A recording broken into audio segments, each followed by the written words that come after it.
ఇప్పుడు no cost cough syrup తో 60 రూపాయల విలువ గల ఇన్హేలర్ పూర్తిగా ఉచితం. దెబ్బకి దగ్గు జలుబు మాయం. ఆర్జేవై అంబేద్కర్ కోనసీమ జిల్లా ఇరుసుమండ బ్లూ అవుట్ మధ్యాహ్నానికి కట్టడి అవుతుందంటున్నారు అమలాపురం ఎంపీ హరీష్, రాజోలు ఎమ్మెల్యే దేవ వరప్రసాదరావు.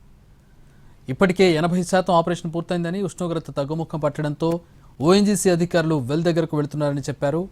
భూమిలో నుంచి గ్యాస్ వస్తున్న పైప్ లైన్కు మూత బిగిస్తేనే బ్లో అవుట్ నిలుపుదల అవుతుందని, దానికోసం ముమ్మరంగా ప్రయత్నాలు జరుగుతున్నాయని ఎంపీ తెలిపారు.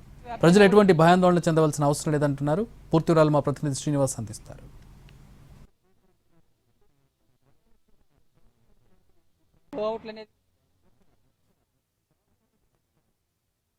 కోనసీమ జిల్లా మల్కీపురం మండలంలోని ఇసుమండ దగ్గర జరిగిన బ్లోఅవుట్ క్రమేపీ తగ్గుముఖం పడుతుంది. అయితే ఇక్కడ చూస్తే అందులో ఉన్న గ్యాస్ అంతా కూడా మొత్తం తగ్గిపోయే వరకు కూడా ఈ మంటలో ఆరిపోయే పరిస్థితి అయితే కనిపించట్లేదు. నిపుణుల బృందం కూడా ఇంకా రావాల్సి ఉన్నది. అయితే మన దగ్గర దీనికి సంబంధించి మాట్లాడటానికి అమలాపురం ఎంపీ హరీష్ మాధుర్ ఉన్నారు. ఆయన అడిగి తెలుసుకుందాం. సార్, ఇప్పుడు ఎలా జరుగుతుంది, ఎంతవరకు తగ్గింది మంట? అంటే సార్, మనం నిన్నటికి వాళ్ళకి చూసుకుంటే చాలా వరకు కూడా మంటలు కూడా అదుపులోకి తీసుకురావడం జరిగింది. అన్ని విధానంగా మనము గవర్నమెంట్ ప్రభుత్వ లక్ష్యం ఏంటంటే దీన్ని ఎంత త్వరగా అయితే సరే అంత త్వరగా దీన్ని అదుపులోకి తీసుకోవాలి. ఆ విధంగా కూడా ఇక్కడ జిల్లా యంత్రాంగం అయినా సరే, లేకపోతే మన ఓఎన్జీసీ అయినా సరే, అందరూ ప్రజాప్రతినిధులు అందరూ కూడా సమీక్ష చేసుకుంటూ ఏ విధంగా మనం చేస్తే దీన్ని కంట్రోల్లోకి తీసుకురాగలుగుతాం అనేది. మా అందరూ ఇప్పుడు దాకా మీరు చూస్తే ఎంతవరకు, నిన్న చూస్తే చాలా వరకు పై వరకు ఉండేది ఈ మంటలు అనేది, కానీ ఈరోజు చాలా వరకు తగ్గిపోవడం జరిగింది. దీన్ని చూస్తుంటే ఇప్పుడు కూడా దాన్ని ఇంకా ఒక ఇన్వెస్టిగేషన్ టీం కూడా రావాల్సి ఉంది. వాళ్ళు కూడా వచ్చిన తర్వాత ఒకసారి దీన్ని స్టడీ చేస్తూ, ఎందుకంటే ఇప్పుడు నిన్నటి వరకు అయితే మాత్రం మెషినరీ కూడా అసలు దరిదాపుకు కూడా వెళ్లే పరిస్థితి లేదు, కానీ ఇప్పుడు కూడా చాలా వరకు దగ్గర వరకు వెళ్తున్నాయి. ఇప్పుడు ఏంటంటే వాళ్ళు కూడా ఒకటే ఆలోచన, ఇప్పుడు దాని చుట్టుపక్కల ఉన్న డెబ్రీస్ అన్నింటినీ కూడా క్లియర్ చేసిన తర్వాత అప్పుడు క్లియర్ లైన్ ఆఫ్ సైట్ కనిపిస్తుంది.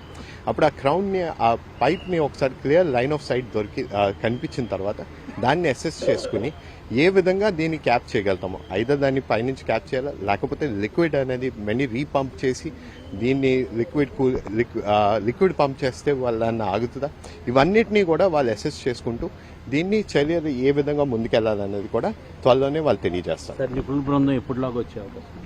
ఇప్పుడు వాళ్ళు ఆల్రెడీ బయలుదేరిపోయారండి. వాళ్ళందరూ కూడా ఇప్పుడు రావడానికి సుమారు ఒక 30 నిమిషాల్లోనే వాళ్ళు వస్తారు. కొంచెం ఏంటంటే మనము ఫస్ట్ అసెస్మెంట్ ఏంటంటే ఫస్ట్ దీన్ని కంట్రోల్లోకి తీసుకురావాలి. అదైతే పూర్తిగా జరిగింది. ఇప్పుడు నెక్స్ట్ ఏంటంటే దీన్ని ఆపడానికి నెక్స్ట్ కార్యాచరణ ఏంటనేది అది ఇప్పుడు వాళ్ళు వచ్చి చూసేదాకా కంట్రోల్ అవుతుందండి. ఇది ఆల్మోస్ట్ మధ్యాహ్నం లోపల కంట్రోల్ అయ్యే అవకాశం కనిపిస్తా ఉంది. వాళ్ళు కూడా చెప్తా ఉన్నారు, వాళ్ళు వాటర్ స్ప్రేయింగ్ చేస్తా ఉన్నారు. అలాగే టెక్నికల్ టీంలు కూడా ఇంకా యాడ్ అవుతా ఉన్నాయి. కాబట్టి పెద్దగా ఇప్పుడు అంత వరీ లేదు. ఒకటే పబ్లిక్ కి మనం ఇవ్వాల్సిన మెసేజ్ ఇప్పుడు ఏమిటంటే ఎవ్వరు కూడా ఆందోళన చెందొద్దు. ఏమీ కూడా ఇబ్బంది ఇప్పుడున్న పరిస్థితి అంత లేదు. 80% వరకు కూడా దాని సీరియస్నెస్ తగ్గింది ఇప్పుడు. అయితే మీరు అన్నట్టు వాళ్ళని అసలు ఎందుకు జరిగింది, ఎలా జరిగింది అనే విశ్లేషణ ఏదైతే ఉందో, లేకపోతే మనకి ఎందుకు చెప్పలేదు, సమాచారం ఎందుకు లేదు, ఇలాంటి విషయాలన్నీ కూడా వాళ్ళు టీము డీప్ టెక్నాలజీ వాళ్ళు రావటం, వాళ్ళతోనూ ఓఎన్జీసీ వాళ్ళతో క్షుణ్ణంగా మనం అనుకున్నవన్నీ కూడా అడిగి దానికి సమాధానాలు తీసుకున్న తర్వాతే మనం ముందుకెళ్తాం. అయితే 80% వరకు కూడా ఇక తగ్గుముఖం పట్టినట్లుగా వీళ్ళు చెప్పడం జరుగుతున్నది. రాజోలి ఎమ్మెల్యే వరప్రసాద్ చూసినట్లయితే ఇది మరొక మధ్యాహ్నం లోపలనే ఇది కట్టడి చేసే అవకాశం ఉంటుందని చెప్పేసి ఆయన భావిస్తున్నారు. అయితే ఇప్పటి వరకు కూడా 80% వరకు కూడా మొత్తం పూర్తిగా కట్టడి చేయడం జరిగింది.